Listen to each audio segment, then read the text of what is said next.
Hello, my name is Roger Trail. I'm the superintendent of the Royal School District.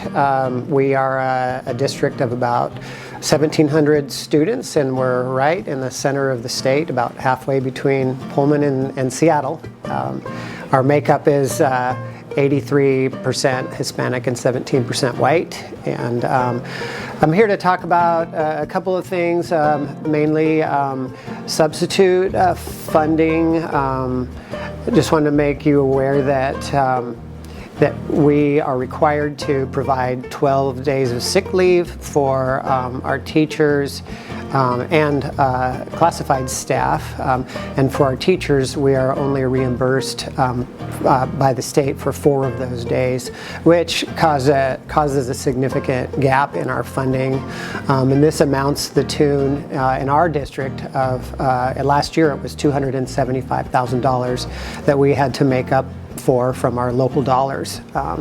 So that's one area that we would really like to see some additional help from our legislature. On top of that, one thing that impacts us related to this is with FMLA and PMFL. It becomes very easy for staff to take leave, which causes them to be gone more, which causes us to have more subs.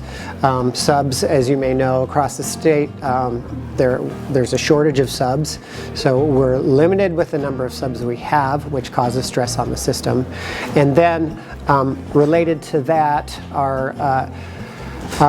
we are required to provide insurance to substitutes who meet a threshold of 630 hours, which equates to about 8 days in a month. So that one substitute that hits that threshold could add up to an additional $14,000 per substitute. So that's also causing a strain on our system. Apart from the subbing costs, MSOC is an area that we would really like to see support. In all areas of MSOC, however, one of the greatest impacts, of course, is insurance.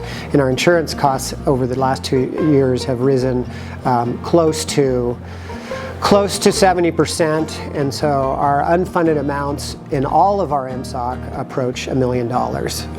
And again, if we think about that, our entire budget for the year is $30 million. So that's a significant portion of our budget, and because we're not seeing funding in these areas, we're seeing our fund balance begin to dwindle, which puts us in a potentially precarious situation. So I would urge any of the legislators listening to this to please pay attention to these items, and we would really appreciate it if you could provide us some support in these areas.